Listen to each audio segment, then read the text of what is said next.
एक बार एक बड़ा ही पैसे वाला सौदागर खाली रेगिस्तान के लंबे सफर पर निकला हुआ था। एक बार वो थककर और गर्मी से परेशान होकर थोड़ी देर आराम करने के लिए किसी घने पेड़ों के नीचे रुक गया। तभी उसने एक पानी का छोटा सा तालाब देखा। अरे वाह, शुक्र है ये पानी का तालाब मिल गया, नहीं तो प्यास के मारे मैं मर ही जाता। ओहो। सौदागर उस तालाब से पानी अपनी एक छोटी सी बोतल में भर लेता है। उसने अपने घोड़ों को एक पेड़ से बांध दिया और वहीं घास पर बैठकर अपने थैले में से रोटी और आम निकालकर खाने लगा। आम खाकर वह गुठलियों को इधर उधर फेंक रहा था। खाना खाने के बाद वो फिर अपने घोड़ों को लेकर आगे चलने को तैयार ही हुआ था कि उसके सामने एक भयानक भूतनी आ गई। उसके हाथ में एक बड़ी सी चमकती हुई तलवार थी। कहाँ जा रहे हो? रुको, मैं तुम्हें नहीं छोड़ूंगी, मैं तुझे मार डालूंगी। ओह, भूतनी, मेरा कसूर क्या है? मेरा कसूर क्या है? भूतनी की आंखों से गुस्सा बरस रहा था। तुमने मेरे बेटे का खून किया है।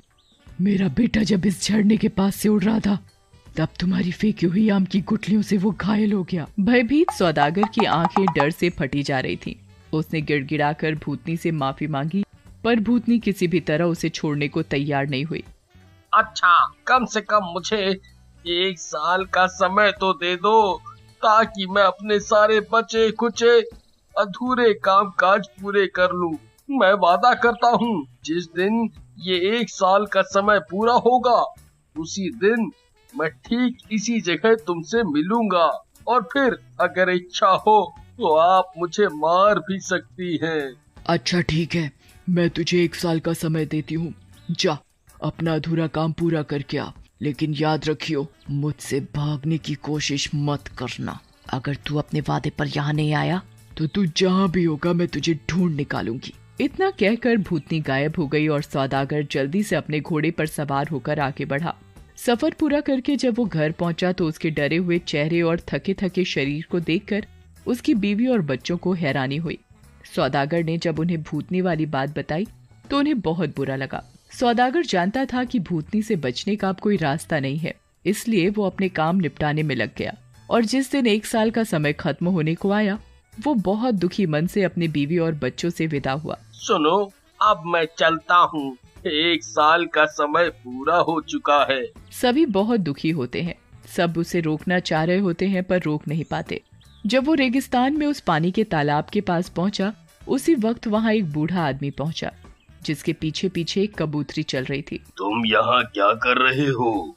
सौदागर ने उसे सारी बात बताई। वो दोनों बात कर ही रहे थे कि एक और बूढ़ा 2 लोमड़ियों के साथ वहां आया और उसको भी सौदागर ने अपनी कहानी सुनाई। दोनों बूढ़े सौदागर का मन अपनी बातों से बहला ही रहे थे कि अचानक वहां हवा से धुएं का एक भवंडर बना और उसमें से वो भयानक भूतनी निकल कर आई। उसने आते ही सौदागर से कहा, अब मैं आ गई हूँ, अब मैं तुझे नहीं छोड़ूंगी, तू अब मेरे हाथों से नहीं बचेगा। अब 1 साल का समय पूरा हो चुका है, अब मैं तुझे मार दूंगी क्योंकि तूने मेरे बेटे को चोट पहुंचाई है। भूतनी की बात सुनते ही कबूतरी वाला बूढ़ा भूतनी के पास गया। आप इस आदमी को मत मारो, पहले मुझे अपनी एक कहानी सुनाने दीजिए, और अगर आपको पसंद आए तो आप इस आदमी को माफ कर देना।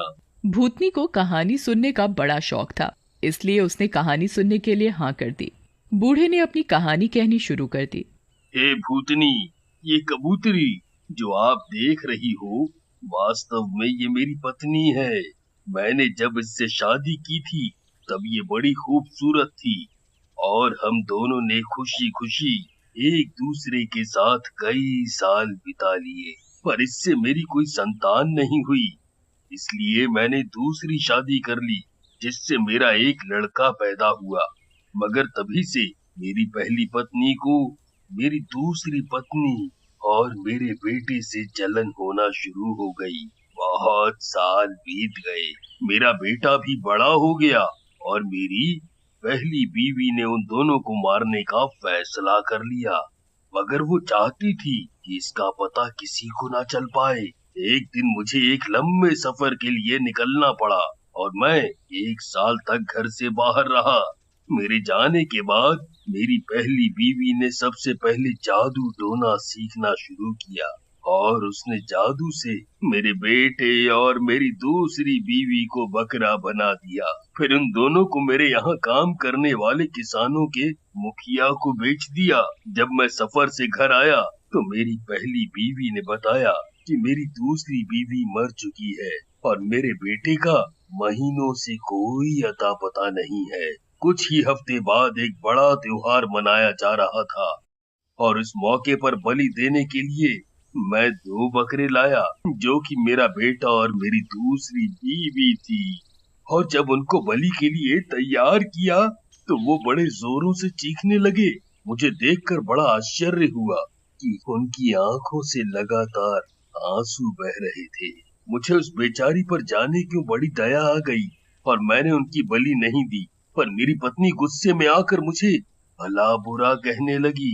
मैंने उसे खुश करने के लिए फिर छुरा उठाया और उन्हें मारने ही जा रहा था कि एक लड़की मेरे पास आई और उसने बताया कि मेरी बीवी ने उससे जादू सीखकर मेरी दूसरी बीवी और बेटे को बकरा बना दिया। मैंने उस लड़की से बोला कि उनको वापस इंसान बना दे, पर उसने बोला कि वो उन्हें ठीक तो कर देगी पर बदले में मेरे बेटे से शादी करेगी।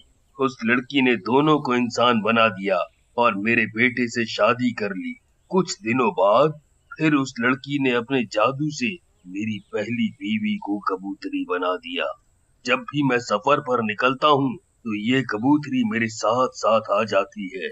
यही है मेरी कहानी। और अगर ये कहानी आपको पसंद आई हो तो क्या मैं इनाम मांग सकता हूँ? भूतनी को उस कबूतरी वाले बूढ़े की कहानी बहुत अच्छी लगी और उसने सौदागर की सजा माफ कर दी। अच्छा ठीक है, मुझे तुम्हारी कहानी बहुत अच्छी लगी। मैं इस सौदागर को आधा माफ कर देती हूँ। इतना सब कुछ होते ही 2 लोमड़ी वाला बूढ़ा आगे आया और भूतनी से बोला, अगर आप सौदागर की आधी सजा और माफ करने का वचन देती हैं तो मैं इससे भी अच्छी कहानी सुनाऊंगा। ठीक है, मैं तुम्हारी शर्त मानती हूँ। सुनाओ अपनी कहानी। अगर मुझे अच्छी लगी तो मैं सौदागर की आधी सजा और माफ कर दूंगी। ये दोनों लोमड़ी वास्तव में मेरे 2 भाई हैं। जब मेरे पिताजी का देहांत हो गया था तो हम तीनों भाइयों के हिस्से में 1,000 मोहरें आईं और हम लोगों ने उससे व्यापार करना शुरू किया। कुछ दिनों के बाद मेरे सबसे बड़े भाई ने व्यापार का अपना हिस्सा बेच दिया और उससे जो पैसा मिला उसे लेकर वो और दौलत कमाने सफर पर निकल पड़ा। मगर 1 साल के बाद ही वो बिल्कुल संपत्तिहीन होकर घर लौटा। मैंने तब तक काफी पैसा कमा लिया था।